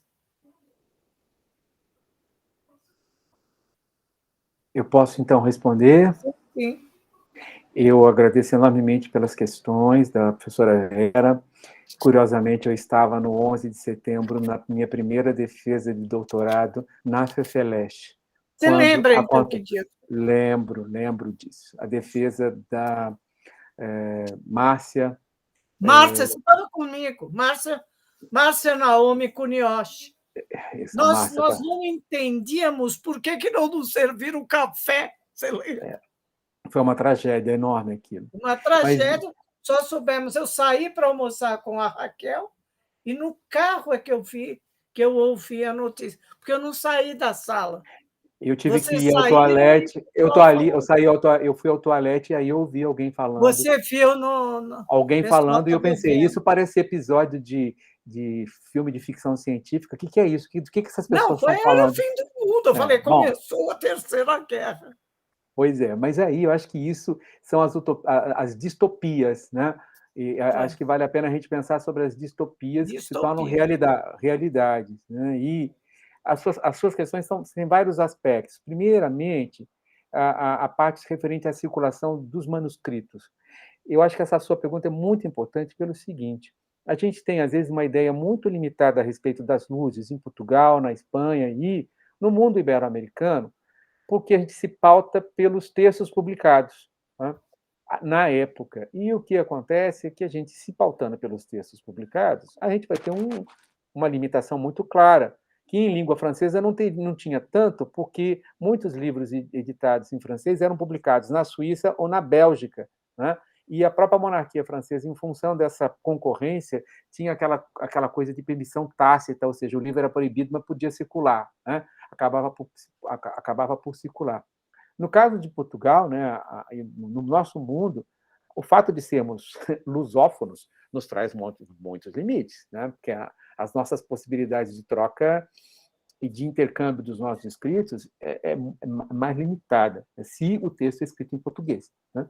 Então, o que acontece é que a gente tem que pensar nas luzes lusas e luso-brasileiras, investigando outras fontes para ver o que se passava, né? E a documentação inquisitorial, Vera, ela é riquíssima, porque ela não tem só proposições heréticas ou mesmo proposições libertinas, no sentido político e religioso, né, que a Inquisição interceptou. Né? Ela tem também textos que a Inquisição confiscou, como a pequena cartinha da Joana Isabel Forjás ao José Anastácio da Cunha. Né? E, graças ao processo do José Anastácio, a gente percebe a rede de circulação de manuscritos que havia em Valença do Minho e depois em Coimbra. Né? Graças a outros processos, como o célebre processo de Antônio de Moraes Silva, dicionarista luso-brasileiro, a gente vê, né, que, com base naquela cultura oficial da Universidade de Coimbra, calcada naquilo que a gente chama de sebenta, né, aquela apostila manuscrita, cheia de sebo, né, de tanto que era manuseada, ou da maneira como era se fazia a reprodução do manuscrito, a gente não sabe muito dizer por quê. Esses estudantes, eles também faziam o quê? Eles pegavam textos proibidos e copiavam em manuscrito. O Antônio de Moraes Silva e seu grupo leram o livro 5 do Emílio do Rousseau dessa maneira, né? E isso acontecia muito frequentemente. E a Cizelo, eu desconfio que o Diniz ele interceptou um maçom no Rio de Janeiro, a mando do Conde de Resende, não tenho certeza, tá? Que estava carregando cópias manuscritas da Nova Heloísa do Rousseau. Tá? Essa circulação em manuscrito, eu tive a oportunidade de encontrar na documentação inquisitorial sete menções à circulação de Epístola a Marília, de Manuel Maria Barbosa do Bocage. Numa dessas interceptações, tem toda a cópia. A cópia é um outro processo da Inquisição. Né? E uma delas era dirigida a Minas Gerais, Vera. Era dirigida a Minas Gerais, quer dizer, vinha por um porto, é claro, mas era dirigida a Minas Gerais. A gente não deve se lembrar sempre que o Bocage, né, ele tentou fugir para o Brasil, mas não conseguiu. Né? Ele não conseguiu. Então, a gente tem que olhar para esses nossos arquivos, e, sobretudo, os arquivos que referentes a professores e a estudantes, porque a gente vai ter a oportunidade de encontrar muito material, como, por exemplo, de Diogo José da Rocha, lente substituto da Faculdade de Medicina da Universidade de Coimbra, que também aparece na documentação inquisitorial. Né? Então, a gente tem uma outra visão sobre as luzes e tem uma visão sobre as distopias, Vera. Essa é uma questão séria, né? Porque esses homens foram perseguidos muitas vezes, perderam suas vidas. E essa contradição é uma contradição do ilustrado em geral, que a gente tem que pensar que, como o Koselleck e outros historiadores dizem, o iluminismo surgiu no meio absolutista, dentro do antigo regime. E nós temos que considerar que uma coisa somos nós aqui, né, sob o bolsonarismo, né, fazendo pronunciamentos contra esse sujeito. Né? Outra coisa era alguém fazendo um pronunciamento contra Dona Maria I, como Francisco de Melo Franco e talvez José Bonifácio de Andrade Silva, no Reino da Estupidez. Os riscos que essas pessoas corriam eram enormes, riscos de ter uma vida truncada. E Francisco de Melo Franco, ele teve um desentendimento com a monarquia na década de 10, custou-lhe possibilidades de ascensão. Né? A gente pode ter aqui, né, a ousadia de contestar o poder religioso e o poder do presidente da República, uma ousadia que era muito limitada na época do Antigo Regime. Né? E, sobre o Maomé, uma última coisa, Vera. A peça, o Voltaire é muito engenhoso, porque na peça ele não quer pegar só o fanatismo muçulmano, não. O objeto dele é o fanatismo católico, cristão. Né? E se a Igreja Católica, no princípio, bateu palmas, algo percebeu que ela era o objeto central da crítica. Né? Como os ilustrados, no geral, o outro era usado pelos ilustrados para fazer uma crítica ao eu, né? ao nós. Né? E aí nós temos que pensar que José Anastácio da Cunha construiu uma certa utopia e viveu uma distopia enorme. Pensem, perder o posto na universidade, perder os bens, perder a amada, ser condenado ao degredo, ainda que um degredo que ele não tenha cumprido no todo. Né? Mas deve ter sido uma coisa muito humilhante. Um homem que teria uma trajetória promissora. Né? E nós todos pagamos com isso. Né? A pergunta, inclusive, sobre a circulação de manuscritos, no primeiro semestre deste ano, eu dei um curso de pós sobre o período pombalino. E havia muito essa pergunta por causa da influência em relação a figuras, inclusive, como José Bonifácio, que seria o que eles liam, como que eles liam, que acesso eles têm, que era uma pergunta, que já era uma pesquisa, e é muito difícil descobrir como era esse círculo de leitores em Portugal. Numa pesquisa, existe primeiro livro sobre economia política, na verdade, anterior ao do Cairu, é de um comerciante português. Teve um aluno meu que fez doutorado sobre isso. Você percebe claramente que ele é um comerciante, um homem de posse, etc., mas que ele circula naquele meio. Mas você não tem a noção do que eles liam, como que eram esses círculos de leitores, esse círculo intelectual em Lisboa. Ele era também de um dos tribunais, tribunal que seria mais ou menos o Tribunal de Contas. Então, você consegue ali, o Zé Luiz Cardoso, que fez a publicação desse livro, o Zé Luiz foi até da banca do Bruno, que foi esse meu aluno. Então, essa pergunta sobre a circulação de manuscritos é interessante, porque existe muita coisa. Por exemplo, existia, mesmo nesse período, uma espécie de circulação, de envio para Portugal de verdadeiros diários manuscritos, como se fossem reportagens. Existe uma que é chamada Gazeta de Pernambuco. É isso que eu ia falar, você estudou a Gazeta de Pernambuco, né? Esse texto. Então, é aquilo que você falou, quer dizer, nós ficamos muito presos, inclusive, eventualmente, a bibliotecas. Mas não, você que trabalhou com isso sabe que não era só isso. Bom, nós temos aí inscritos os professores Luiz Eduardo e o professor Diósnio Machado, que tenho o prazer de reencontrar aqui depois de alguns anos. Então, eu passo a palavra ao professor Luiz Eduardo. Você está sem som, Luiz. Você está mudo. Sempre acontece isso, né? A gente sempre comete essa gafe. Eu quero agradecer, né? Está sendo uma aula para mim, né? Toda essa mesa.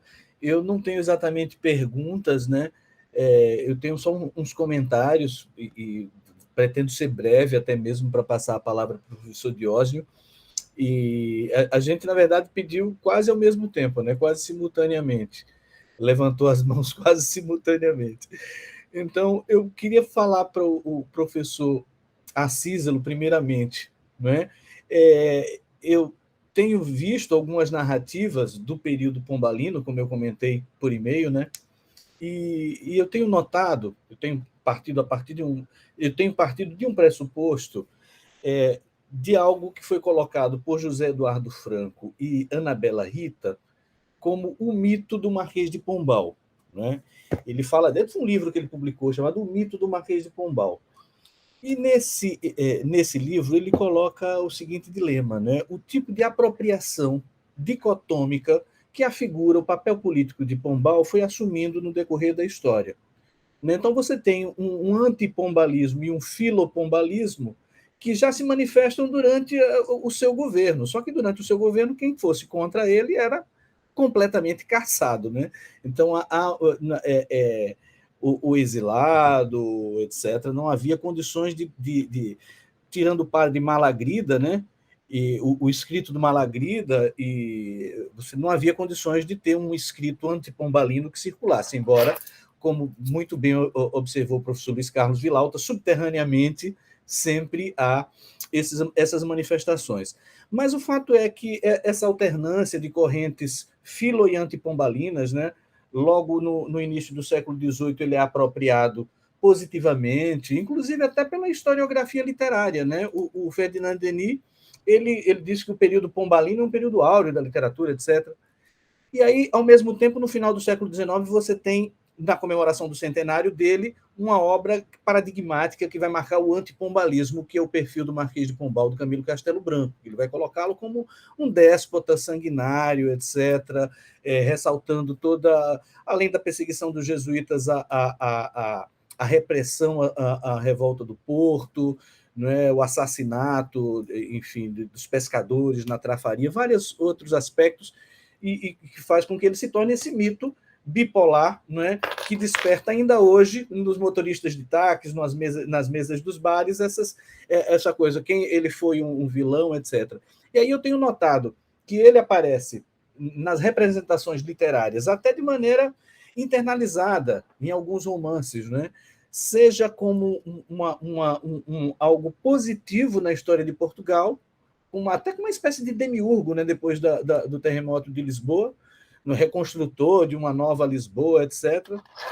E, ao mesmo tempo, você tem também uma representação que é tributária daquele modelo lá do Camilo Castelo Branco e que o tem quase naturalmente assim com um aspecto negativo. Então, a minha curiosidade, né, desse romance é saber se dá para flagrar algo assim, de uma avaliação positiva ou negativa do papel de Pombal. Né?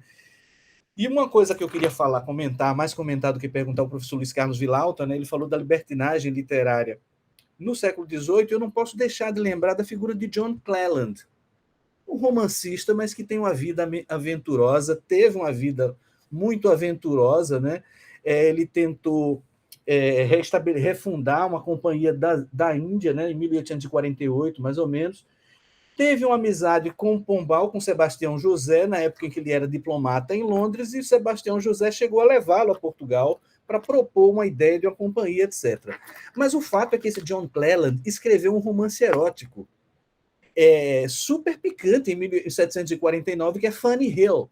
E eu tive a oportunidade de ler recentemente, e as descrições, algo assim espantoso, inclusive, assim, Memoirs of a Woman of Pleasure, se eu não estou enganado.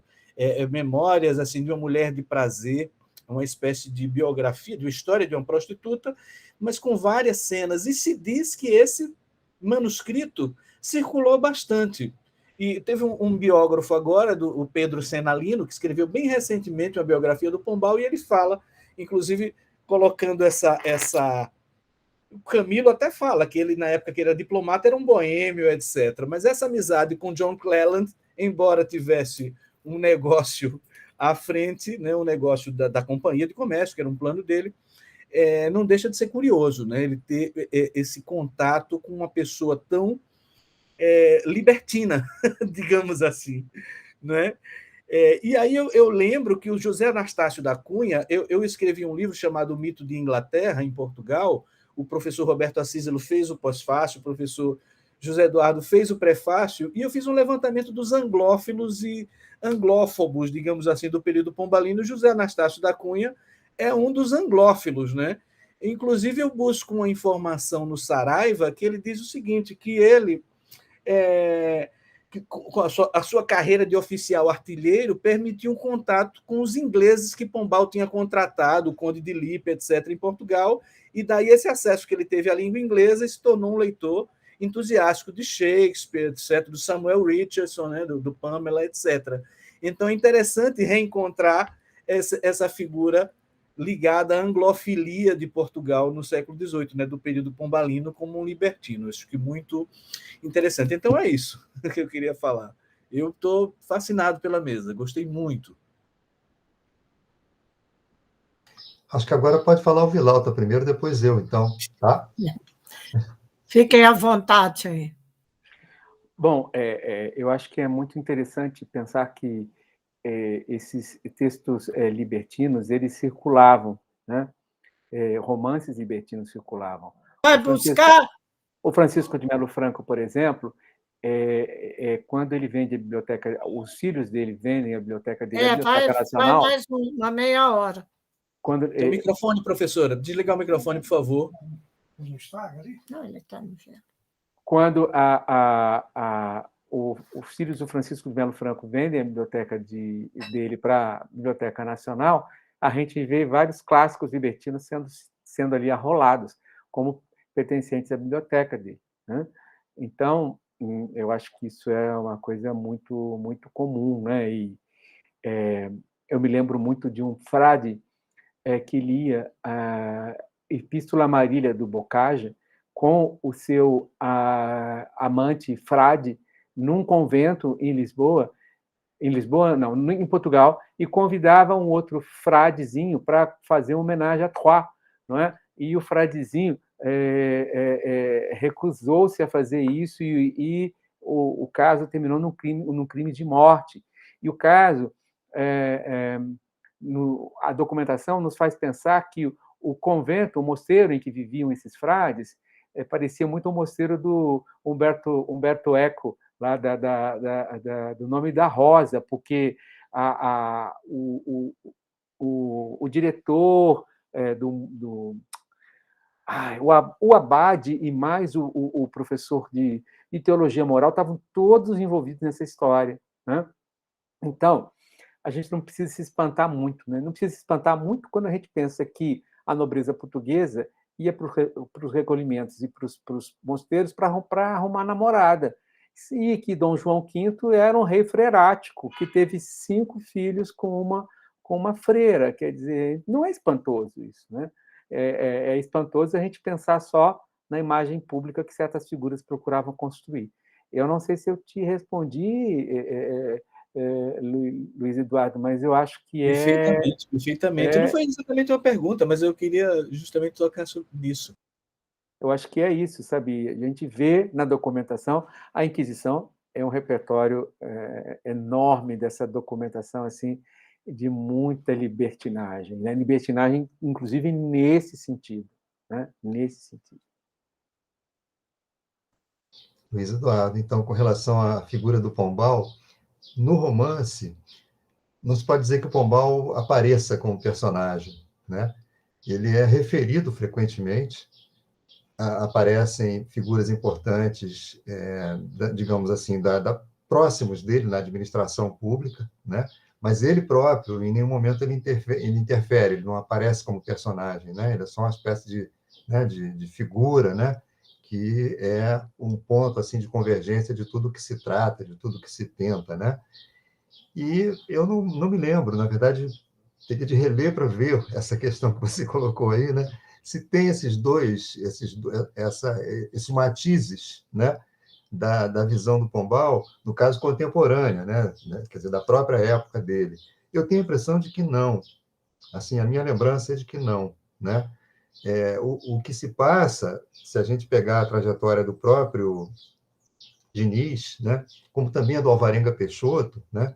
A ideia que o romance passa é que essa sociedade portuguesa é uma sociedade, como o Vilar já ressaltou, né?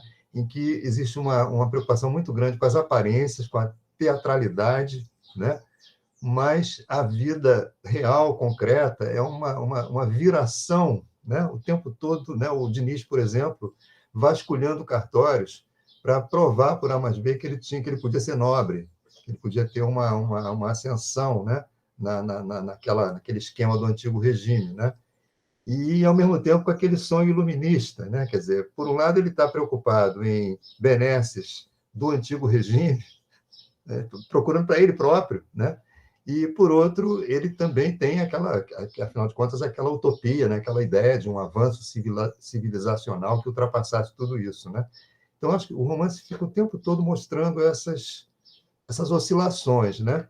Embora, né? É uma coisa que eu destacaria aqui, logo na primeira frase do romance, a gente tem assim uma espécie o Bakhtin chama isso de dialogismo, né? Quer dizer, é a fala do narrador, mas você tem, de certo modo, o pensamento do personagem, que, no caso, é um letrado iluminista, né? Então, o romance começa assim: após 2 intermináveis séculos de austeridade moral e religiosa, quer dizer, está se referindo ao 17 e ao 16, né? Mas o 18 não. O 18, afinal de contas, é a hora, né, da libertinagem, do libertinismo naquele sentido em que o Vilauta colocou, né? Quer dizer, existe uma certa euforia com o século XVIII, né? Que essa frase de abertura demonstra. Quer dizer, o Portugal do 17 e do 16 foram 2 intermináveis séculos de austeridade moral e religiosa, né? Não sei se eu te respondi também. Sim, eu acho que é bem pombalina essa coisa de considerar, refundar, né, tudo a partir do 18.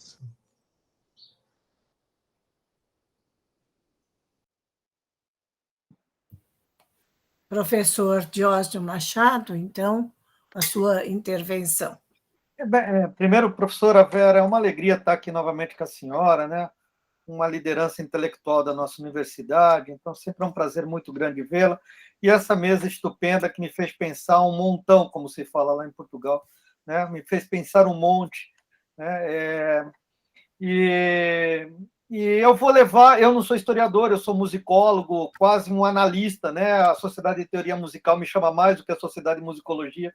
Eles me pedem mais para explicar analisando música do que analisando contexto, né?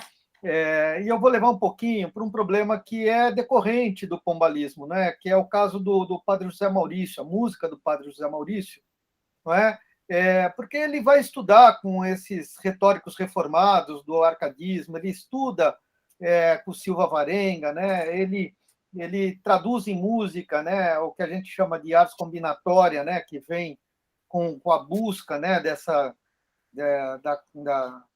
Da manufatura do afeto a partir de um entendimento racional do que cada campo pode se combinar para compor um afeto, não é? Enfim. Então, primeiro, assim, o professor Roberto, eu adorei ver que tem tantos outros que estão trabalhando na ideia desse poema herói cômico, né? Que é a guia deles em Portugal para a gente poder fazer essa reforma reformada, e que é a música que o Zé Maurício escreve, é essa retórica reformada. Mas eu queria dialogar um pouco com o professor Luiz Carlos Vilauta, primeiro dizer que o doutorado dele foi um guia, porque alguns músicos em São Paulo trabalhavam com essas livrarias, né, francesas, como eles falavam, não é? Tinham muito em mente isso, não é? Apesar que cada dia eu acho a música do André da Silva Gomes mais confusa, no sentido de resolver os problemas que estavam lá, e a música do Padre José Maurício cada dia mais clara, né? Mas eu pergunto, professor, eu tenho trabalhado muito com a ideia de que no Zé Maurício existe um marianismo, né? Um marianismo quase local, não é?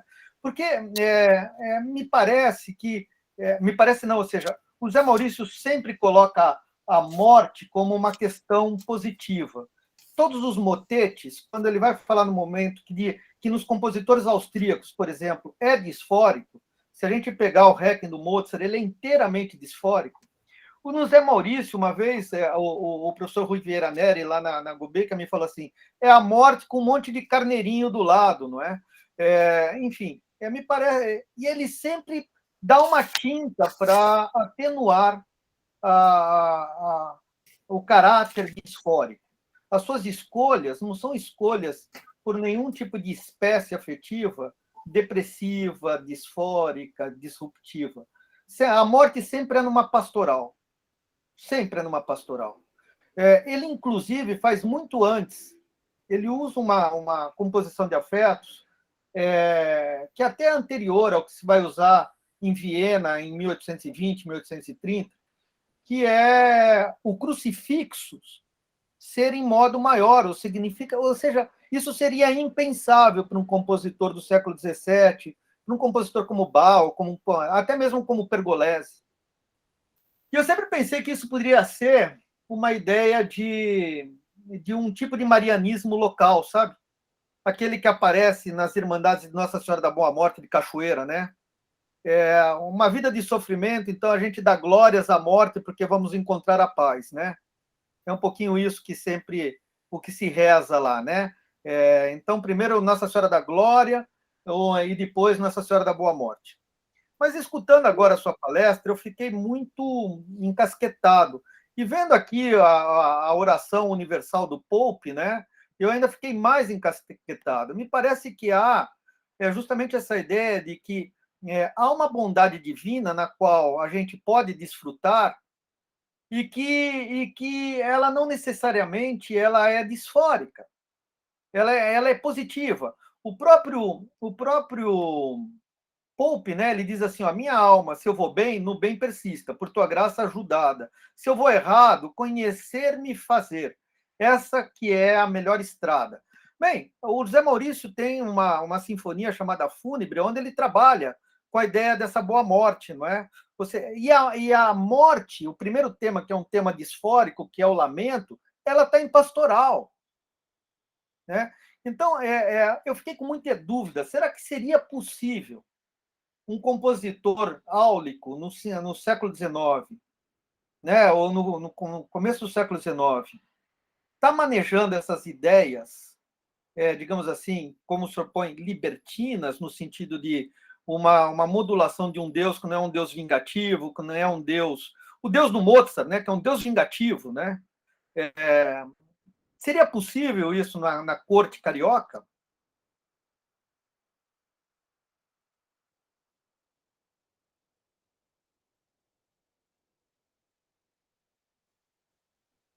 Professor, Vilauta? microfone. Sou eu ou é o professor Vilauta? É para você. Bom, então, vamos lá. A sua pergunta é das mais difíceis, porque eu não sou músico de Osmio, então é difícil. Mas, enquanto você falava, eu fiquei me lembrando de algumas coisas, né? Então, primeiro, a gente tem que pensar que as luzes, elas não nascem no vácuo, né? Elas dialogam com o Renascimento, dialogam com a cultura escolástica e neoescolástica, tá certo? E, no caso do luso brasileiro, as luzes dialogam com São Tomás, com Aristóteles, com todos os escritores da segunda escolástica, e as luzes dialogam também com os jesuítas, que tiveram um papel muito importante na nossa formação educacional, e eu estou aqui falando diante de professores de História da Educação que sabem disso muito bem, não é? O papel dos jesuítas na nossa formação educacional foi fundamental, né? E eu estou me lembrando de um ideal que é presente nas cartas jesuíticas desde o século XVI e na outra documentação, que é de imitar Jesus Cristo. A salvação, ela pode requerer daquele que se engaja na catequese, na salvação do homem, a morte, imitando Jesus Cristo, que deu a sua vida para salvar os homens. E foi isso, por exemplo, que Manuel Nóbrega relatou quando ele falou de um irmão não é? Um irmão que foi evangelizar os carijós ali na região do Paraná e que morreu. E ele lamenta profundamente a morte, mas, ao mesmo tempo, ele vê que a morte seguiu os caminhos, as pegadas de Jesus Cristo, né? E eu acho que essa representação é uma representação muito forte na nossa cultura, né? Muito forte na nossa cultura. Agora, do outro lado, eu penso aqui, eu estou divagando, tá? Penso aqui, lembrei de um manuscrito muito importante que é referente a Francisco Agostinho Gomes, um clérigo licenciado da Bahia, grande comerciante, envolvido na conjuração dos alfaiates de 1798, mas que não foi pego, não foi punido em função da sua importância, que entrou no circuito de Dom Rodrigo Souza Coutinho, foi deputado às Cortes Constituintes, um homem que tem uma trajetória assim de grande importância política e cultural. Ele foi denunciado à Inquisição. E foi denunciado à Inquisição porque ele disse para uma velhota o seguinte: olha, esse negócio de vida após morte, não acredito que não. A alma morre com o corpo, né? A alma morre com o corpo. E o que acontece é o seguinte, que os seres todos se decompõem e sobem, e esses gases, essas coisas todas, se juntam e formam outra coisa, né?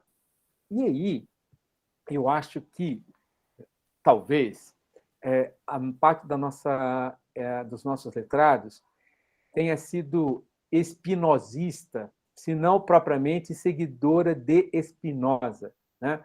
Para quem não há uma substância única, né, que remete a Deus, que é presente em tudo, não é? E que, digamos assim, a morte ela não vai eliminar essa presença, não é? Então, talvez, não é, Diógenes, o seu compositor aí tenha lidado com essas duas vertentes, uma vertente bem ortodoxa que remeta ao ideal cristão de morte, que remeta aí aos jesuítas, ainda que os jesuítas fossem aí mal vistos nessa época, mas, ao mesmo tempo, ele pode ter dialogado, sem ter lido Spinoza e sem ter lido o espinosismo, né, com essa percepção de que a morte encerra tudo, mas ela encerra tudo no seguinte sentido, que a matéria se decompõe e ela gera uma nova vida, não é? Então, aí a morte, ela deixa de ter uma coisa ela deixa de ser tão sinistra, não é? Porque ela não é o fim, ela representa uma certa continuidade, né? Isso é uma divagação. Eu não tenho maiores elementos empíricos para justificar essa minha suposição. Eu fiz aqui uma junção aqui. E uma última coisa, a Vera falou, vocês falaram do Malagrida, né? O Malagrida era sensacional, preso político, né? Ele escreveu 2 livros na prisão, usando uma superfície material para escrever, né? Usando aí pedaço de vela para escrever. O livro circulou dentro da prisão, foi revisto por um outro padre que fez uma espécie de censura ao livro, e o livro saiu da prisão, tá certo? A prisão, se não me engano, da Junqueira, para ser publicado. Vejam bem, uma figura que era um arqui-inimigo do Marquês, né? Então, isso mostra como a gente tem que pensar no manuscrito muito mais do que ficar aqui prisioneiro do impresso para avaliar a nossa cultura, a cultura luso-brasileira e a cultura da época das luzes. Muito obrigada, Luiz, muito obrigada, Diógenes, muito obrigado, Luiz Eduardo, os participantes. Eu passo a palavra ao professor Luiz Eduardo para o encerramento desse magnífico seminário. Espero que consigamos fazer uma grande reunião este ano. Vamos ver o que os deuses, ou se preferirem, o que a pandemia nos permitir. O Vilauta, que faz parte do primeiro grupo de bolsistas da cátedra, a cátedra completa este ano 30 anos, e nós queremos fazer vários simpósios, vários seminários, vamos trabalhar em conjunto. Então, eu passo a palavra ao professor Luiz Eduardo para as suas considerações finais. Olha, gente, só tenho a agradecer, não é? Muito pela presença de vocês, eu aprendi muito. Aliás, todos que participaram, eu vi vários elogios foram escritos aqui no chat, não é? Gente de Portugal. Eu queria agradecer muito também a presença do professor Diógenes, que também fez uma brilhante apresentação durante o evento, uma mesa muito interessante que ele dividiu com o professor Ricardo Pinto Medeiros, né? E, enfim, eu me senti muito realizado com esse evento. Se não, essa mesa não tivesse acontecido, ia ficar incompleto. Fiquei muito angustiado porque ela não ocorreu na sexta-feira, mas acredito que essa mesa de hoje ela se encerra assim de maneira muito bonita, né? Espero manter contato com todos, né? Nesses próximos tempos, nesses próximos dias. Espero muito também que essa pandemia acabe, que a gente possa fazer eventos presenciais, né? Enfim, e eu gostaria eu vou entrar em contato com vocês para ver se vocês me dão a honra de me enviar, eu já falei isso nas outras mesas, um texto para a gente poder fazer uma publicação, né, professora Vera? Uma publicação Sim. Que comemore, que celebre a inauguração da cátedra. Eu quero muito participar desse grande momento da Cátedra Jaime Cortesão, de 30 anos, junto com as outras cátedras Camões aqui no Brasil. Basta me sinalizar que eu faço questão de participar e ajudar no que me for possível. Queria agradecer muito a todos, a presença de todos. Em breve, isso vai ficar no YouTube. Posso parar de gravar, então, gente? Pode. Vou gravar. Okay. Boa